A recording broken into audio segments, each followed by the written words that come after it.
Elo Inflation, Rank Reset, the ban and report system, the Challenger/Top 500 system. What if you had the opportunity to sit down with the Overwatch developer responsible for working on many of the systems and give them harassment for things that you think that suck about the system and ask questions about exactly how do these systems work? Well, thankfully, we have access to Gavin Winter, systems designer for Overwatch, I guess 1 now. Regardless, I got to sit down with Gavin Winter and talk about all of these systems to not only ask questions and to give feedback, but also have insight on all of these systems and much more. There's a lot of incredible insight here about the Challenger system, why they don't just revert back to SR decay, the difference between SR and MMR, their potential plans for the ban and reports automated systems moving forward, and so much more. This is one of the most transparent interviews that we've ever had with an Overwatch developer, and it's made better because Gavin is honestly a really honest guy and willing to take criticism. So I think this results in one of the most interesting developer interviews that I've ever done. Let me know what you guys think in the comments and drop any questions you may have for any future interviews below. Anything else, Chad? Anything else that maybe Gavin could help with? Maybe we could do some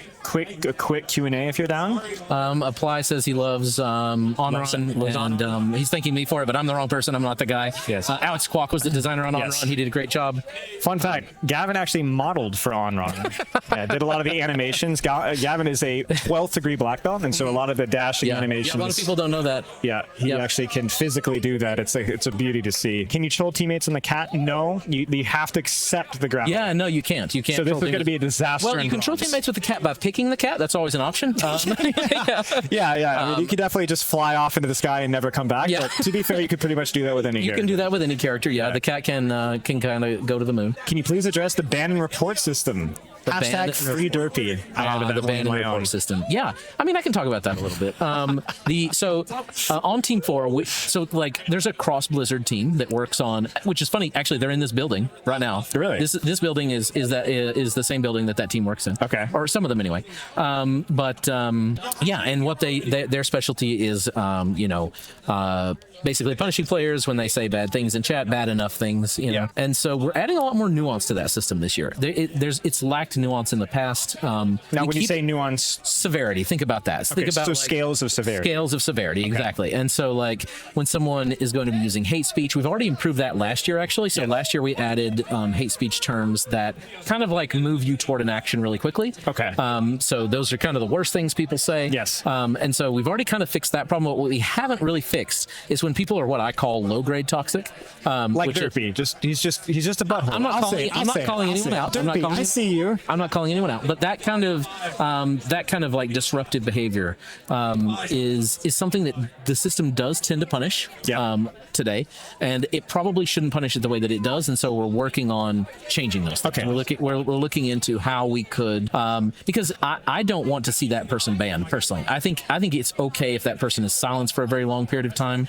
Gets communication taken away. If they can't be nice to other people, then it's not like that. I think they should lose an account. I think that we should rethink how we do that. So we're in the process of doing that. But so more severe for actual terrible things. Yes, significantly less severe for people that are just being disruptive and annoying. Yeah, and rude. People that are just really not nice to teammates should see a difference. But that's not deployed yet, and that's not Team 4. That's not Overwatch. Right. That's like a cross Blizzard initiative that I try to help out with when I can. Right. It's a thing that we're actively having conversations about right now. Yeah, makes sense. Well, I'm sure that's very much appreciated. Any info on the Sombra Rework? I'm not really the guy for that either. However, we've tried things. I'll just say that, like, when we did our Harvest Fest last year, I did a Sombra Rework, which is just for fun. Harvest Fest is a thing we do, which is like a little, like, anybody can work on anything project. I have ideas for it, but I'm not a hero designer. So it's like fan fiction, except I did it, you know? Yes. And so we're not using that for anything at the moment, but we are definitely thinking about it. There have been multiple versions we've tried, so it's just that it's not ready to talk about. And so I understand. Rank reset. And I think rank reset this year. Now it's 21. Yeah. So once a year. It's twice a year at the moment. Are you asking for once a year? No. Well, no, I'm going to cry about it if it's twice a year. Yeah, it's still twice a year at the moment. Optimization mechanics, I understand. Well, so the last few were heavier. So the last one in 18 was the slightest one we've done, because we were seeing that we felt like there was too much disruption. Basically, too many stomps, too many one-sided matches. So you're saying that rank resets don't necessarily improve match quality? No, they definitely don't. I would never say they improve match quality. That's not the point. No, you don't. But I got the community. Oh, rank resets. You know, people are too high, too low. Okay, so No, they hurt continue. match quality. Yeah, but, okay, that's what I thought. But He's being rude again. Listen, chat. Listen. The reason I have Gavin here is because this guy could take literally anything. The most honest developer out there. So before I beat on Gavin anymore, can you guys be very? Can we say thank you, Gavin, for taking the time to come in here? Because he doesn't have to do this. He's not even. He's stepping even outside of his wheelhouse with the hero design stuff here. So thanks, chat. I appreciate Gavin it. has always been super communicative and super honest, and we don't get this with other games. We'll put it that way. Thank you very much. So on the ranked reset thing, I do wish we could do it a little less frequently. For me, 9 months would be more like the ideal target. But when we release big features, that does make sense. Like obviously 5 heroes, right? Yeah. So like suddenly and a ton of passives and like and I've said this to you before, but I'll just say it again for people in chat that haven't heard it. When we change the game a lot, what it means to be good at the game, the MMR actually means less. Like just even from a theoretical standpoint, your previous MMR is not as valuable as it was. It's kind of lost. It's like The game state is just dramatically changed. So in that moment, that's why what we do with a rank reset, again, a lot of people assume we're doing like a full reset. It's a very soft reset. And by the way, sorry, what I was trying to say earlier, season 18 was the softest one, and we're copying that one. So you're saying basically we understand that there's going to be an MMR reset, but we don't think plat players are going to be masters. No. We're going to give them a slight scale back. They get that opportunity. Compression? I don't remember exactly. It is compression. It's compression. So basically, the center of the curve is the number 0. Yes. So like if you're a 0, you're like exactly the middle skill. We actually have a designer on the team that manages to stay right at 0, which is super useful. That's fun. But yeah. So anyway, and then so the outer edges of the curve, like some of our highest skill players, somebody like Apply in chat, for example, is probably like a 4. It's almost impossible to get all the way to the edges of the curve, which is a 6. Yeah. There's basically no humans there. But what we do is we push it in. So like we basically squish the curve so that the maximum is more like a 3 instead of a 4. Yeah. And so what that does is it pushes everybody toward the center a little bit. The people that were already at the center really don't move very much. The only reason that they move is because we also apply some decay. We don't have time-based decay in rank right now, so we add that decay, and then that also pushes everybody down just a little bit. But decay, it's super complicated. Sorry, it goes into this bank. It's like it goes into a reserve of MMR. So like you have your regular MMR, which is like, imagine you were a 0, you're perfectly evenly skilled. Now you're maybe like a negative 0.5. Yeah. And now, but there is a bank of 0.5 MMR, and so when you win, we're paying it out really quickly. We're paying it out back. So basically, rank preset says we're going to dial you back, take away some of your money, but if you prove to us that you earn it, we're going to give it right back faster than a normal rank game. Exactly. And if you do better than average, if you do better than you would have in the past, you'll accelerate past your previous. It's just like, okay, what's the modifier? Calibration. Yep. Calibration is what we call the modifier. That's right. And basically just a bigger, more aggressive movement within a leash. That's essentially. right. Exactly. Yep. Essentially. Yep. So like, let's say you're plat 3 right now, you jump back on, you do your placement games, you play real well, you might jump to plat 1. Somebody asked how long does the bank stay? Until you use it. Until you've used it all. Yeah. It doesn't have a decay. It doesn't have a timeout. I think the reason why that could be confusing is because oftentimes the calibration modifier kicks in when you haven't played for several seasons. But after a rank reset, it doesn't matter. A rank reset is basically applying decay in that moment and then also doing the squish. Okay. It's doing Makes total sense.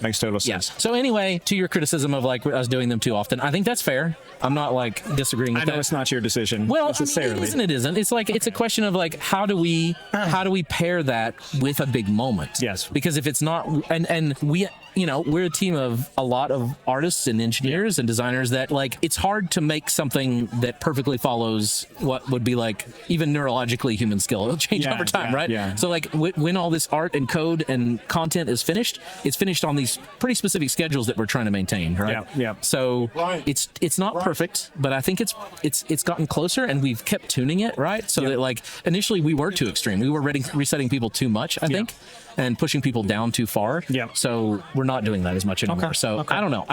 Could it be better? Yes, I think it could. Yeah. Is there an easy way to fix it? I'm not sure there is, given the schedule that we have. Okay, makes total sense. 2 more things if you have time. Elo Inflation. Basically, we talked about how Grandmaster, I remember you guys released the breakdowns.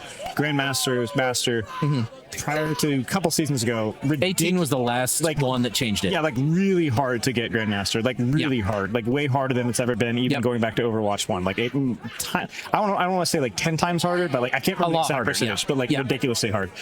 We relaxed those restrictions, and everyone's crying Elo inflation, which obviously it needed to be relaxed closer back to Overwatch 1 standards. But the key thing is we haven't since then really seen the bell curve again. I know, so we don't know if like is this like early Overwatch 2 seasons where too many people were Grandmaster, quote unquote?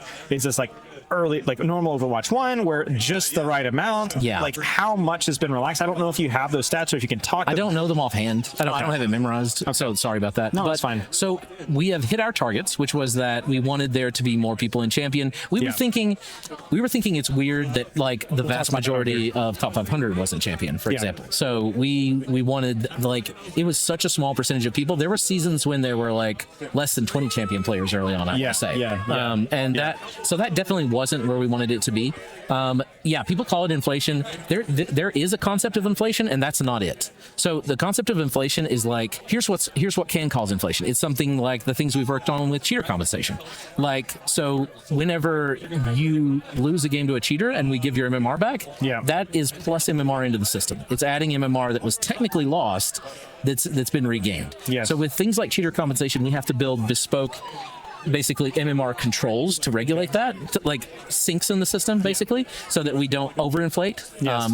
But also cheaters are super rare. They're actually, I mean, our security team, who's also in this building, they're really good at what they do. So there are cheaters in our game, but they're very rare. And so basically, when we give that MMR back, it's like not actually that inflating. It's like a very, very, very small amount. So that's inflation. So it's like you're not adding currency into the player base almost ever. Almost ever. It's very rare. And that's what cheater compensation. That's what cheater compensation does.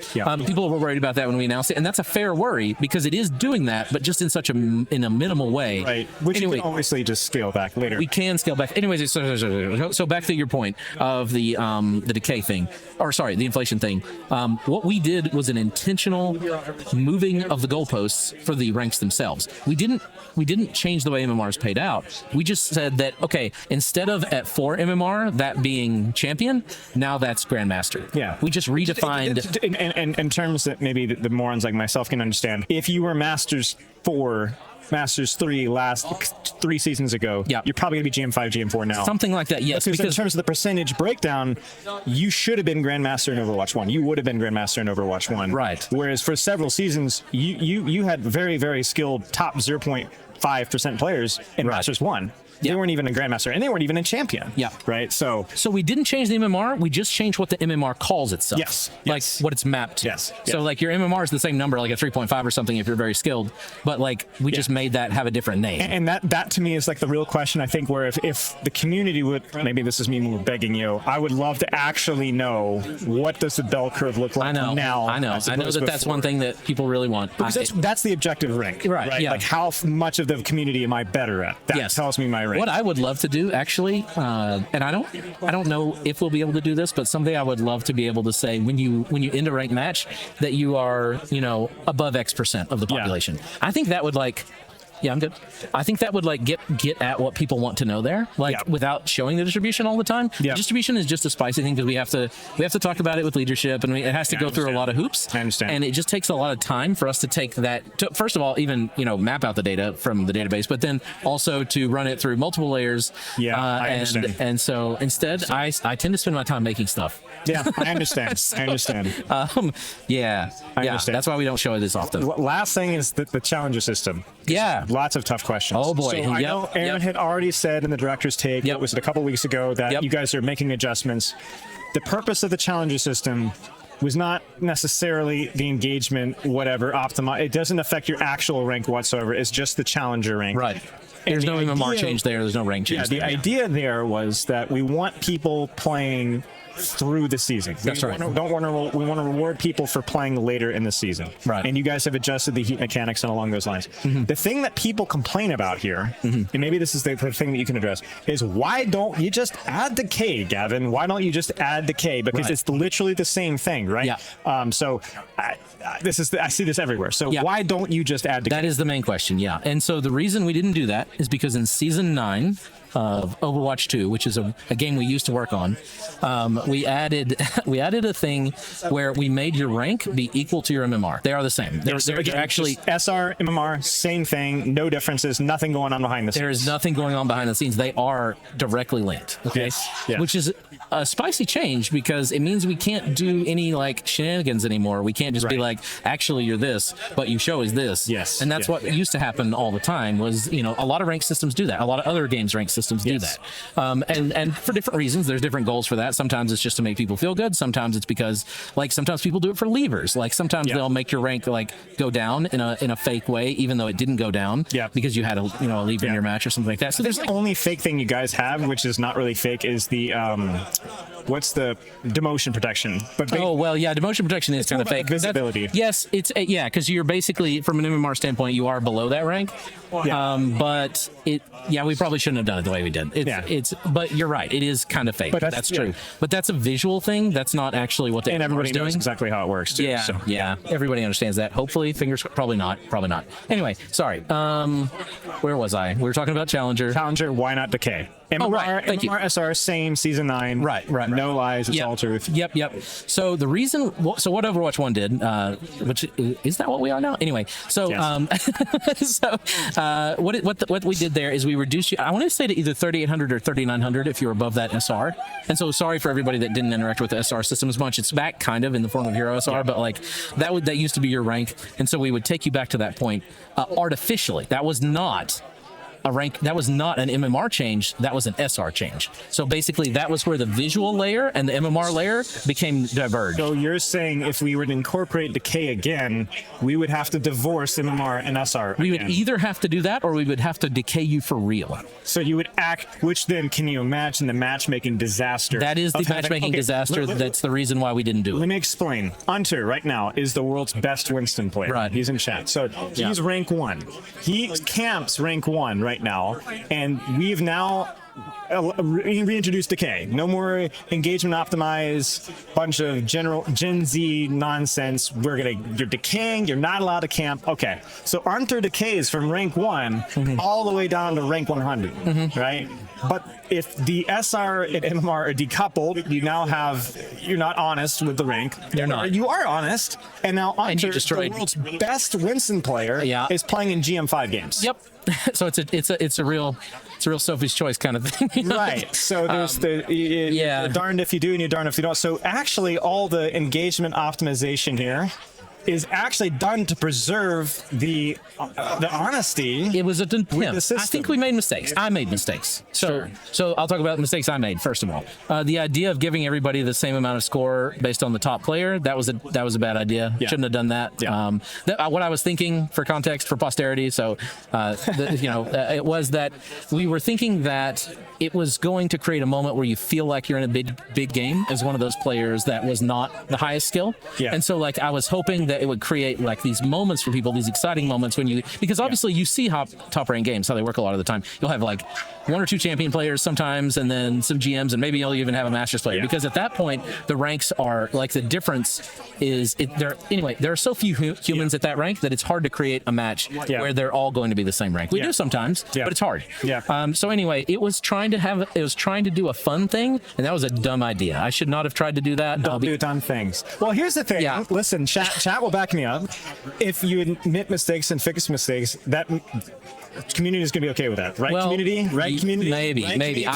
Prove it, community. Not the whole community, but this community will, because that's how that's how you learn, and that's how you figure things out. If you don't do anything, you don't get criticized. Yeah, fortunately, we were able to change that pretty fast, so that'll be changed in 21. But I've got a lot of patch notes for Challenger for this season. See, these 100 people are perfect. The other 10,000, I don't know. Yeah. Well, I mean, anyway, so other important things to change. Obviously, the system wasn't rewarding enough to the highest ranks. So it was like, I mean, I assume you've seen like, like Silva can spot one and stuff like that. Like because if someone plays a lot, they benefit a lot from the fact that others are being. Oh, I was that too, but they benefit a lot from the fact that the higher ranked players are kind of like challenger pinatas. They're just kind of giving them rank because of that rule change I was mentioning. So that's not great. Right. But also, yeah. So like basically, I made rank not matter that much when I should have. For Silvak. Yeah, Silvak. True. It's like, bro, what did I do? Yeah. Well, I mean, and that's awesome that somebody wants to play that much, but that wasn't the goal. You know. Yeah. That was. I understand. So right. So the whole engage, like, it's not a playtime metric. We're trying to move away from that. Now, Anta brings up an interesting question here, where you're saying that, like, okay, so then we want to keep me the same rank. I'm the rank 1 Winston. I don't play for a year. Why don't you just drop me off of the leaderboard? Yeah. So the reason we didn't do that's a great question. This is one actually Alec caught, which when we were, because I was originally doing that was actually one of the original. So for chat, really quick, just to clarify. So if we're saying that, like, the rank 1 Winston wants to stay rank 1 Winston, rather than demote his rank, we're just going to remove him from the leaderboard. Like, he's physically not on the leaderboard because he hasn't played in 3 weeks. Yep.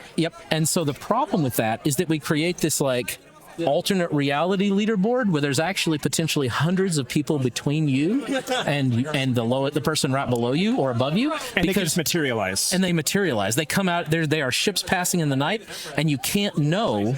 As a player in the leaderboard, what would be the minimum number of games played? Like, they get show up and play one game and they materialize. Exactly. And so regardless of where you set that number, you have the same problem. Basically, you create a problem where, like, people are constantly phasing in and out of existence on the leaderboard because of that restriction. Right. And I thought it was a cool idea initially, but then Alec is like, hey, wouldn't that just happen? And we were like, yeah, it would. So that was one of my initial pitches, actually. I've been working on this system for a long time. Yeah. And you can have people, like, basically leapfrogging at the last possible second. You know, they play a lot. Exactly. They don't play until the last day. Yeah. And then they just, all of a sudden, you think you're rank 1. You think you're rank 1. Have no idea how easy it is. 4 or 5 of the people, onto jumps on Winston again, and then all of a sudden you're in 12th place. And you're like, wait, where do these people come from? So there's, like, again, the problem is, like, visibility and readability, and it wouldn't be there necessarily. Yeah. So that's also not great. Last question. I've had a lot of people talking about Ximmers on console. I don't know if you know much about that. Obviously, there's also that difficult problem where you don't want to talk about security stuff. I don't know a ton about the Zim issue, I'll admit. Okay. So that's something our security team mostly handles. There was a big reason why we added mouse and keyboard to console, which is because we basically made it totally okay to play with mouse and keyboard on console as long as you're willing to play a mouse and keyboard matchmaking pool.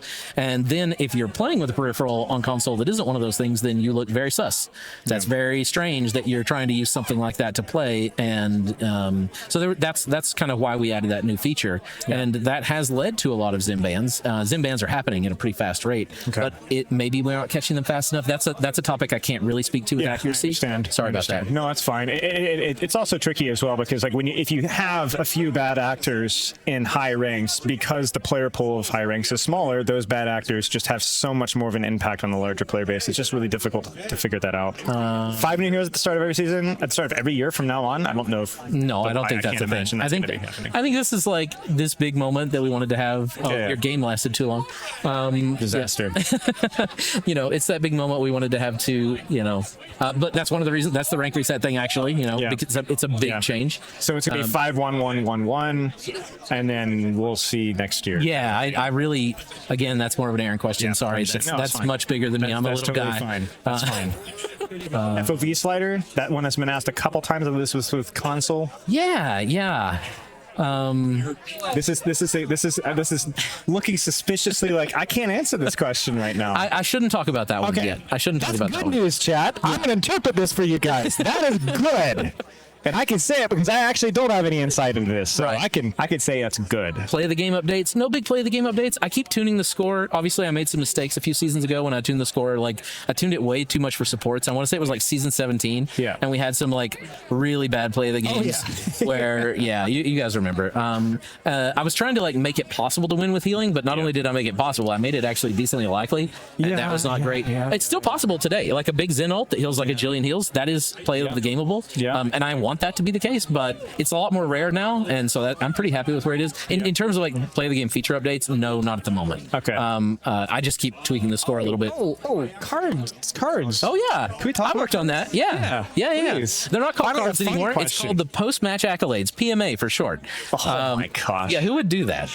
I tell you what, Overwatch not beating the allegations. Holy crap. Yep. But you know, it never had an official. Okay, sorry. Yeah. We have Gen Z's. We have to have we have to have the cat on screen. Yeah, the cat. Yeah, actually, that's actually a good shout. What is it? The see, I have my fingers in the wrong thing. Subway Surfers here. Okay, yeah. Fair enough. There it is. Okay. Yeah. So that one is not season 21, but it is soon.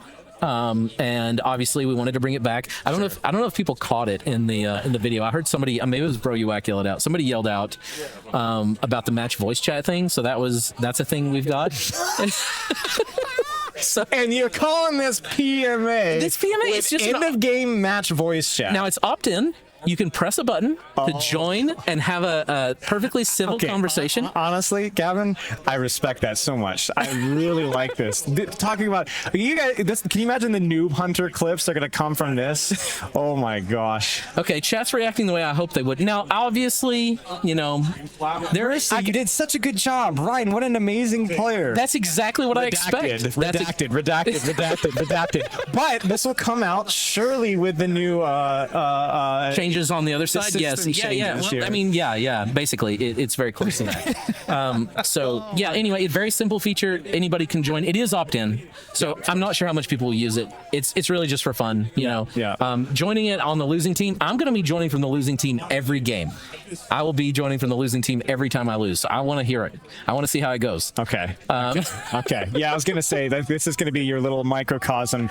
Yeah. You're going to see how it goes. If people are not nice for some reason, I have no idea why they would be not nice. But if they were, then I'll be hearing it firsthand. The new voice line. What is it? Alt? Oh yeah. So just tap C. C and then. It's not on here by default. So this is me too. Yeah. Praise. Yeah. But this is the thing we wanted to add for a long time. One of our original narrative leads started this feature. Every character. I don't know what the cat does with it right now. Actually, I haven't tested hers. Hers wasn't ready last time I played. Let's see if it's in there.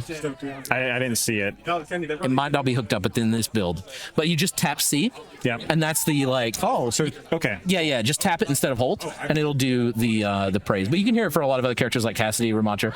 I really love the voice work. Go ahead. No, weird question. Is it something the enemy team can hear?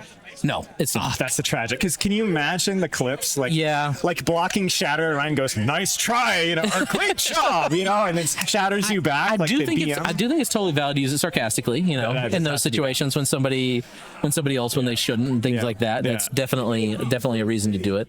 It's really simple, but we got a bunch of from every hero. It actually took us years to do this because it takes a long time to get every single person in the voice booth to record something like this. Yeah. I love that we even managed to get evil characters to sound sincere, you know, like yeah, I mean that's tough, right? So a character like Widowmaker, she sounds like she just saw you kill 20 people and she's really into it, you know. She's like, that was awesome, you know. Nice. So like it's of course with, you know, an evil smile and all that, but I think they did great work on those lines. It's a really simple feature. Let me show you some options really quick, just so that chat's aware of these. If there's anything sound, it is turned down a lot. Just understood. I wasn't looking for sound. I was looking for these. So right now these settings are new. So basically, if you don't want tapping it to do that, you can just turn that off and it'll work like the comms wheel always did, because it did add this very short delay that works exactly like the ping system. So with the ping system, if you hold the middle mouse button, there's a very brief delay before it opens. That's exactly the same thing for the comms wheel now too. It also any of this, I feel like I should know this. I mean, it's not something people use a ton. I use voice a lot, so it's like if you use voice, it's not as much for you. Also, there's a short circuit here, so if you press C and move your mouse at all, it will immediately short circuit that 0.18 seconds. Or if you're a controller player, if you hold left D-pad. If it's coincided with a movement with your other finger or thumb. Yeah, exactly. It immediately cancels out of the delay, so the delay's ended instantly. So if you don't like that delay, that's a thing. So that's all it is really. It's just a little thing just to try to be nice. You don't have to use it if you don't want. Is Spylo, is the cat voiced by an actual cat? The answer is no. No, it is not. But the playtest, it was. I think it was. Oh, actually, I think in the playtest, I won't speak to that. I won't say who it was, but I don't think it was an actual cat. It was? I think that was a human doing a very good job. Really? I think it was. Okay. I thought it was. Maybe it was. So I wasn't there. You were here. I was not. Chat may not know this. I'm working from home, so I'm here in the office at the moment, but I'm not usually here.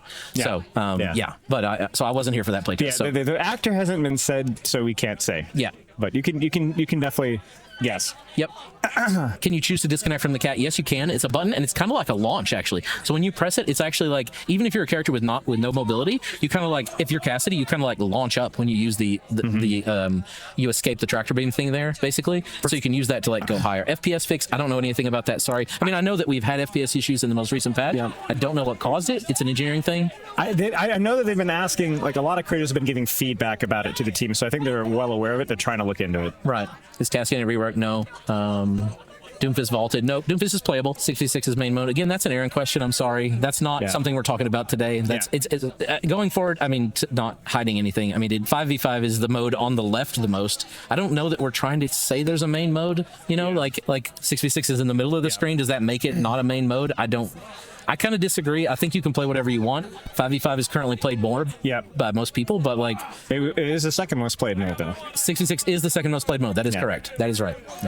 Top 500 link to LinkedIn. That's a really interesting idea. It only links to Twitch and YouTube at the moment. It doesn't link to LinkedIn. LinkedIn? Yeah, it doesn't link to LinkedIn. Does anybody that's not either a crypto bro or AI use LinkedIn anymore? Actually, people in games use LinkedIn, I think, a decent bit. That's fair. I mean, okay, use. I'm on it.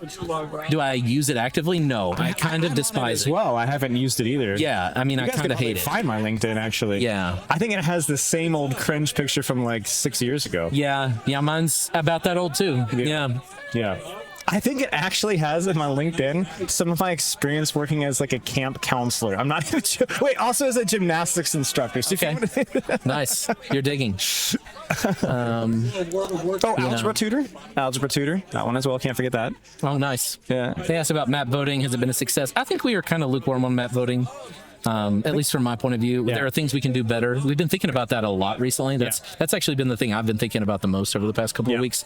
Is like, how can we improve that? I don't want to spoil any of that, but we're just like thinking of things we can do to make it better. There are like bad moments, but there's also the feedback that like I'm already playing King's Row too much. We hear both sides of it. My hot take is that I think that people want very different things from map voting. That there's like a group of people that want a lot of variety, and there's a group of people that want to play King's Row every time, and those people are not the same person. Yeah, I do like the fact that you can just not get King's Row. Like, I think people complain, oh, if everybody votes for that, we should play it. I think forced variety to an extent is good, a little bit. Yeah, I'm on the same boat, but it's definitely like a contentious topic. So it's one that we are talking about on the team a lot right now. I don't have anything to talk about to tell you, sorry, chat, but it's just like, I think a Spilo Gavin podcast would go hard. Well, funny you should ask that. Maybe. That really depends on Megan, chat. We'll see. You'll have to petition Megan for such a thing. Somebody asked about bans earlier. If the sub roles are organized at the ban phase, they're not. They're still just organized by the whole role. So it's not like you're banning by sub role.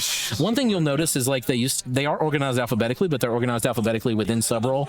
So if you're looking for Symmetra, she's moved quite a bit because she was near the lower right, and now she's like kind of top middle. Yeah. So that does move things around. It's alphabetical within the subsections. It's alphabetical within the subsections. That's right. Yeah. Did they accidentally delete our OW1 stats from the database? No. As far as I know, those are still maintained, but that's not a thing I work on. Sorry. Is the DPS heal cut passive gone? Nope. It is global, and it's not in the UI just yet. Yeah. That is going to be one of the quiet, spicy things that we're going to have to kind of keep an eye on moving forward. Rubber banding and disconnects. I know that there were some server problems in South America for a little while. I have no idea what was causing that. I don't work on servers. I'm not live ops. That's like a whole other role. Yeah. But I know that some of that got fixed in the past 3 weeks. Other rubber banding and disconnects, I'm not aware of any like large scale issue. However, we did have a couple of weeks ago where there was some sort of like backbone work being done that took some of our players offline during the night. Yep. So there's like a lot of different reasons that stuff happens, but it's all really above what my understanding. Yeah. I apologize. I don't really know. That's fine. Well, yeah, someone says in chat Ethernet is the fix. That is correct. If you're on wireless for some reason, definitely don't be, in my opinion. This is just Gavin talking, but like wireless bad. You'll have a way better connection when you're wired. Unless your main spectrum's so incredibly bad that you have to use T-Mobile 5G. Yeah, that's true. Although that's true. I got a mail 2 weeks ago, and it said fiber is coming to your area. Stay on the look. And I was in tears. It's just amazing. Fingers crossed for you. Fingers crossed. Captain Redstorm asked about, will we publish ban statistics? We want to. We want to add that to the website. So we really want to do that. That's also not totally a Team 4 thing because it's a cross Blizzard thing that we need to work on, but we are having those conversations to try to make that happen. No ETA on that, just that we like that idea. We would love for ban rates to be public the same way that pick and win It would be rates so interesting to look at. Yeah, it is interesting. It's interesting. I'll talk about it a little bit. Like, for example, Vendetta almost stole it from Sombra. for a little while. Like Vendetta was actually making Sombra playable at mid ranks theoretically. She was only banned like 40% of the time. Yeah. Yeah, it was crazy. Yeah. Which we, not the guy to talk to, but safe side is strong. Hashtag. We'll have to talk about that maybe a little bit later. Was Vendetta strong, chat? I don't know. The ultimate dive hero. Yeah. How many hours a week do I play? That's a good question. In my past 2 weeks, I've been here in California, which is not where I live. Yeah. So none. In the past 2 weeks, 0 because I've just been working basically and hang out with friends. Yeah. I don't have a PC here other than a work PC. Yes. And so that's sad. But normally in a normal week, I want to say probably like between 20 and 30 hours, I would say. It's probably like a pretty normal week for me. I play almost every night, and I play on the weekends, so I play quite a bit. Can you please tell Gavin I said hello? Okay, I heard it. I don't know if I like having you around, Gavin. You kind of steal my thunder a little bit. I think everyone's obsessed with you, I think. I don't appreciate that. Why doesn't Gavin play with us? I do play with you. You just don't know it. I'm in the matchmaker. Yeah, but how much support do you play, Gavin? I used to. It just depends. When I joined the company, I had an alt account that became my main account. Yeah. And that alt account was only support at that time. Okay. But nowadays. But nowadays, I play everything. I flex most of the time. I'm just to make sure I don't accidentally flame you in my games, for not using it might happen. I'm pretty okay with being flamed. That's fine. That's fine. What I'm rank pretty am I? introspective. I never complain. No, I'm not champ, not at all. So I guess the rank question. So I'll talk about that. Peaked Masters in Overwatch 1. Overwatch 2, I tend to play with I have this account that I only play with friends. Yeah. So it's very calibrated with friends. Yeah. It's Diamond most of the time. So it's mostly Diamond is the correct answer. Yes. I never really play solo much anymore. I'm that gamer that really just wants to play with their friends. Yeah. I think I could do better than that. I really do. But I really just love playing the game with friends. So probably low Masters if you were to actually grind, but you mostly just you're kind of like me. I basically only play casually unless I'm grinding for a new hero. So I'm not friends with Gavin. No, you're not on my friends list, I don't think. I don't think any of the devs are friends with really much of anybody. There's definitely a secret. I mean, I don't mind to add people, but I just don't do it very often. So Gavin is a funnier and better player than Spilo. Take over stream, please. Wow, dang. Thank you. Shots fired. Why isn't rank distribution made public? You kind of talked about it. It's a lot of work. Takes more than just your team. Yeah. It would take some time. Why isn't it made public? Boy, that's a spicy one, though. So you could use rank distribution to figure out exactly how many players we have, potentially. That is a thing you could maybe do with math. Sure. And that's not a thing we always just want to talk about. It's a company, it's a business, and so it's not always about it's not always an objective to tell people exactly how many players we have, Oh, was this the rank distribution? Yeah, the rank distribution. You could use that to backwards. You could figure out the math. If you could, because you could look at champs. Yeah, exactly. And so you can use that to reverse engineer a bit. So I understand. And other times, I have a great idea. Yeah, release all the rank distribution, but don't fill in champ. We'll say 99.7% of players So that way nobody knows. There's no possible way to calculate. Yeah, sure. I can let you go. You got stuff to do. I don't want to take up all your time. You've been here for a long time. Yeah. Chat, final thank you to Gavin. We went through, I don't even know how many questions, some spicy questions to say the least. That's it. Okay, goodbye, chat. Thank you, Gavin. Yep. Appreciate your time. Good to talk to you, Spilo. And that was Gavin Winner, systems designer. And because he's been doing so much here, he was with the hero panel and so on, he was able to answer a lot of questions on a lot of topics that he actually doesn't work too much on. So that definitely, if we're going to have devs to talk to, Gavin's one of the best, not just due to his knowledge base, but also really smart and honest guy as well. So shout out to Gavin.